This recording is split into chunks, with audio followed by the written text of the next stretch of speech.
Aaron Rodgers retiring from the NHL, according to Gary in Winnipeg.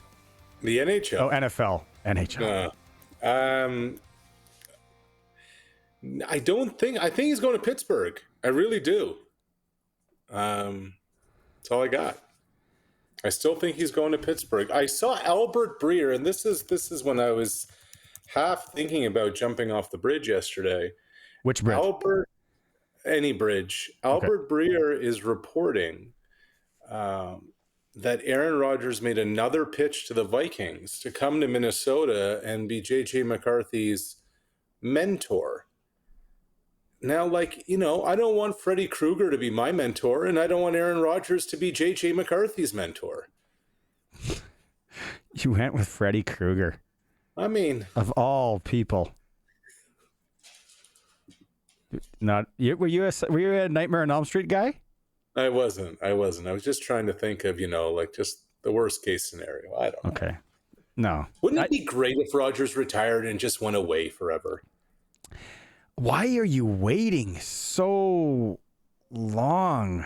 Like, he's got it. Maybe there is something to that pitching the Vikings. But if the Vikings are saying, whoa, no, we good over here. We good. Like, Pittsburgh is the spot. And I don't think he's going to do that well in Pittsburgh. I think the game's passed him by. Yeah. And that's coming from a guy that a lot of games have passed me by. Sure. Now, and look, they have DK Metcalf there. I get it. George Pickens is there. I get it. When was the last time Aaron Rodgers had a productive season in the National Football League? Exactly. Everyone, he still whines about what people think of him based on his COVID stance. It's like, dude, it has nothing to do with the needle. It has everything to do with your arm. It's what's coming out of your arm, not what's going in your arm. You know what I mean? It's that's what it is. And you can't move like you used to get out of that trouble, to buy yourself time. It happens. And you can't stay healthy. And you looked bad last year. You looked old. It happens. Was this, speaking of dreams and weird things that happen in dreams, like Freddy Krueger, did I hear this correctly that Colin Kaepernick was once again thinking that he might make a run at things? No. Okay, good. No. I thought I heard that. What does he look like? Has anyone seen him in the last 6 years? Like, he could be out of shape, let's say. Sure. Is he? Yeah. He's 37. We heard from Kaepernick, 2-3 years ago? But no, I don't think that's even on anybody's radar right now. Okay, we got to go to hockey here. And like I said, the Prairie Land Rentals text line just buzzing today about the hit. No supplemental discipline coming for Sam Bennett. No surprise. The hit on Anthony Stolarz last night. No surprise. I'm not surprised. So tell me why you're not surprised, and I'll tell you why I'm not surprised. Because he brushed by him like he was going to his seat on an airplane, and his backpack hit him in the head. Big deal. I'm not surprised because professional sports leagues are just hypocrites. They spend all this time talking about player safety is paramount to us. It's got to be the most important thing for us. Barney, the reason Sam Bennett wasn't suspended is because there's blood on everybody's hands here. If Anthony Stolarz wasn't concussed on the first shot, that, whatever that was from Sam Bennett, the brush by the elbow, the contact, it's like the old Mortal Kombat. When they say finish him, that's what that was from Sam Bennett, okay? Now, there's an independent spotter in the arena who's supposed to diagnose when there's headshots. Nothing came down from the independent spotter. There are medical professionals on the home bench. Nothing there. His helmet came off earlier. And he came over to the bench and talked to Joseph Woll. Nobody at all had anything to say about, hey, Anthony, you think maybe we should go make sure we do some kind of baseline test on a concussion? This is CYA, man. Everybody is covering their behinds right now because everybody missed on the concussion protocol, including the league. Finish him. There it is. No Mortal Kombat. See, I was more of a Ninja Gaiden guy. Oh, Nintendo? yeah? Ninja Street Gaiden. Fighter, no? Didn't play a lot of it. I think by then I was already into the sporting games. Right. Yeah. Finish him. No, I think that they must have happened somewhere else. The shot coupled with the rubbing of the elbow. The rubbage? Yeah, I hope the heck he doesn't have older kids or buddies that'll give him a noogie, because then he's out for the year. Like, I don't see anything there. He's suspension. Come on, no. Now the one thing about Bennett is, and look, I thought Paul Maurice handled it really well today, and I thought Bennett handled it well. That was a class move that Bennett reached out to Stolar, his teammate from last year in Florida. But there is a track record. There is a past. This is Sam Bennett's on ice DNA. He pushes every limit. He goes beyond, the rules of engagement and continues to get away with it. And as long as he continues to get away with it, why would he change the way he goes about it? Yeah, no, for sure. You play on that edge, play over that edge, and then come back and forth. And he'll get away with it, and he'll do it again. And the funny thing too, listening to some of the programs in your neck of the woods, it's like, all right, Reeves is coming in. They're bringing in Reeves. It's like, no, they're not. Go poke your eyeballs out with a spoon. You honestly think that that's the answer? Look, you just won a hockey game. Look, let's remember in all this. Yeah, it's May. It's the second round of the playoffs. It's the second week of May when the next game is played. Okay? You play to win the game. Hello, you just won 5-4. You just won by the skin of your teeth. There's no chance Stolarz plays tomorrow night, so it's going to be Joseph Wall. You're not going to use a roster spot on a guy whose role is my dad is better than your dad. You need to score goals. Yeah. Matthew Nyes, is that his name? Right? I'm not a Leafs guy. Ball player. And I had no idea he was that big. You've seen this guy up close? Yeah. 8x8. I think this summer that's the number. I think he's an $8 million a year guy. And, wow. And here's, if you're the Leafs right now, Barney, this is what you're scared about. And look, I know it's second round of the playoffs here. We were talking about the offseason with Nyes. Is what if he gets offer sheeted? And there's a real shot that could happen. Then what do you do? But they're going to need him because Joseph Wall in net. Look, I know he's coming off the bench cold. He's been good for them in the playoffs, et cetera, et cetera. This whole series just turned.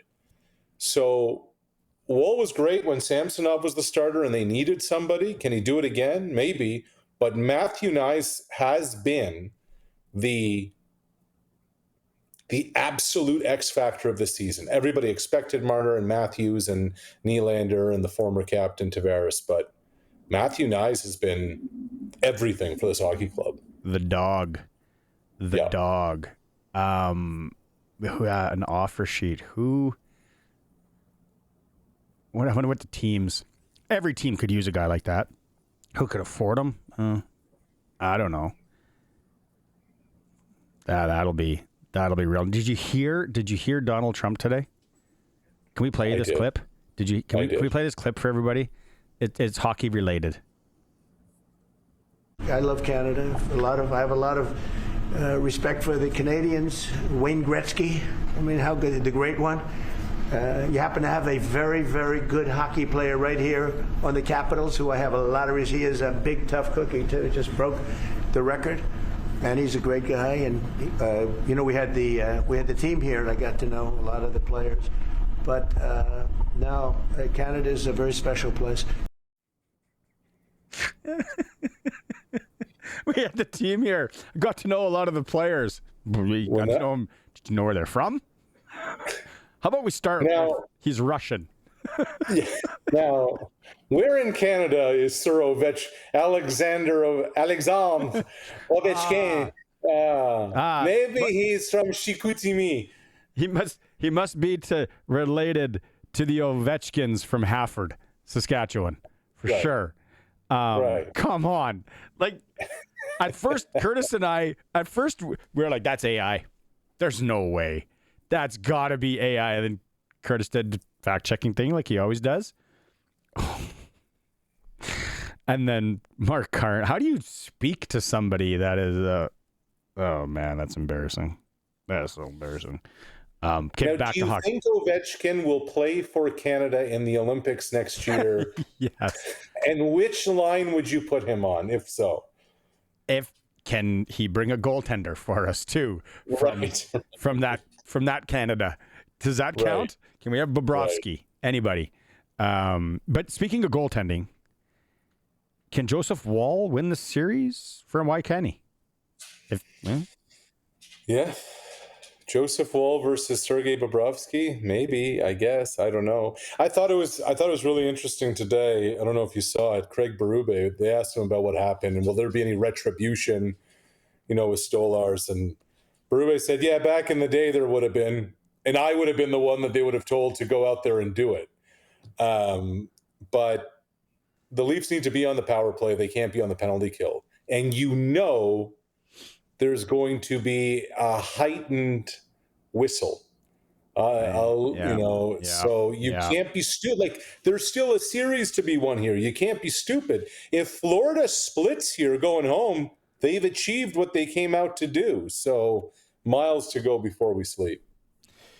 CFL rookie camps open tomorrow across the league. Exciting time of the year. We talked to Jeremy O'Day yesterday. Did you happen to catch that one? I watched the whole thing this morning. Nice interview. Thank you, sir. Mate, what were your takeaways from that? Well, first, it's always great when Brett Lauther's name is mentioned. Fellow Truro, Nova Scotia, stand up. I actually think, Barney, it's now become an epidemic in football that there is such a shortage of quality offensive linemen out there across the board. I spent the weekend hosting a diversity in sport conference. And anyway, Corey Grant was there, former rider receiver. He's now the head coach at Carleton. And I said, so how's your team looking this year? Carleton competes in Ontario University football. And he said, yeah, we're just low on O-linemen. And then you watch the NFL draft and they talk about the lack of quality offensive linemen. And NFL teams, the lack of quality. Joe Tooney in Kansas City, an interior guard, is starting a left tackle in the Super Bowl. And my takeaway from O'Day's presser is we need to bring in as many big bodies as we can because we have to just see who can play beyond injury. And obviously they had a bunch last year. Everyone's looking for capable and competent offensive linemen. And now with the lack of hitting in practices in high school and college, this is the byproduct. In the pros, there just aren't a ton left. Yeah. In Saskatchewan, as you know, you spent time in Winnipeg. You spent time here too. No one will admit, but Winnipeg, the Bombers, been the standard, especially in the West, since 2019. I understand, though, you have a hot take on what could be happening when it comes to the Blue Bombers. I think at the end of this season, Mike O'Shea, something's got to give in Winnipeg with Mike O'Shea and Kyle Walters. I've just gotten the sense that, they're both Guelph guys. They've known each other for a long time, et cetera, et cetera. It's not even close to as harmonious as it once was. It wouldn't shock me if one of them, the head coach or the GM, is a free agent at the end of the year and they part ways. Like, I almost feel, especially with Winnipeg hosting the Grey Cup this year, it's almost like The Last Dance. Remember the Chicago Bulls documentary we all watched during COVID when there was nothing else going on? Yeah. This is it. Like, I think this might be it for Caleros. I think it might be it for O'Shea. Already Buck Pierce is gone. Willie Jefferson isn't a young pup anymore. Pat Neufeld isn't a young pup anymore. Dembski, a local kid. Like this, it feels like they're hanging on for one last hurrah. And it would not surprise me if one of Mike O'Shea or Kyle Walters flees Winnipeg at the end of the season. Finish him. Nice, Curtis. Nice. Okay, so maybe trouble in Manitoba, BC and Edmonton. They got new coaches rolling there. Calgary, still a dumpster fire from what we think. We really stick it to the Bombers in Winnipeg from what's happened the last few years by playing in their barn in that game, using their dressing room. Would we get to use their dressing room? Yeah. As the West team, I believe you would. That's how we stick it to them. Yeah. That's the best way. You don't need to call up Ryan Reeves. You can just go, beat them on the field, like score more points than they can. Look, I know this is an easy thing to say, but doesn't it feel like this entire season for the Riders hinges on the health and performance of Trevor Harris and what kind of takeaways that Roland Milligan is going to get for them again? The turnover ratio is such a basic kind of part, and there's so much more that goes into it. But Milligan was everything and everywhere for the Riders. And if your pass rush, can get home with 4, Milligan's just going to be able to do so much. I found it interesting that Edmonton basically went and stole all of Toronto's pass rushers. That's how they want to come get to the quarterback. But this entire Rider season to me, on the defensive side, this guy's a cheat code, man. He's a video game player. And you can line him up anywhere. You can line him up at linebacker if you want. He can play corner. He can play halfback. He can play safety. Barney, I have a position for Christian McCaffrey of San Francisco. I don't call him a running back or a receiver. I call him an offensive weapon, an OW. Roland Milligan, to me, is a defensive weapon. He's a DW because of all the different things he can do for your defense. Yeah, DW. I like that. DW. I'm going to implement it with my flag team. Say, my buddy Arash calls you a DW. DW. And, Bombers don't have to bring in Ryan Reeves. They could bring in Willard or Jordan, both football players. Forgot about that, eh? What a family. What a family. All right. Okay. In closing, give us some predictions tonight. Oilers. That was our Twitter poll. Oilers in Vegas. Game 1. I've been wrong on everything when it comes to playoffs. I've spent a lot of money.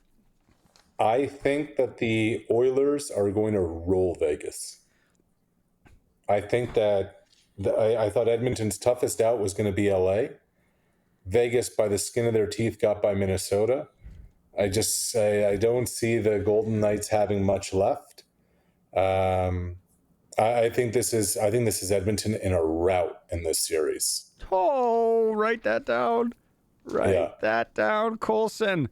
That's your hottest take of the season. Okay, we'll take it.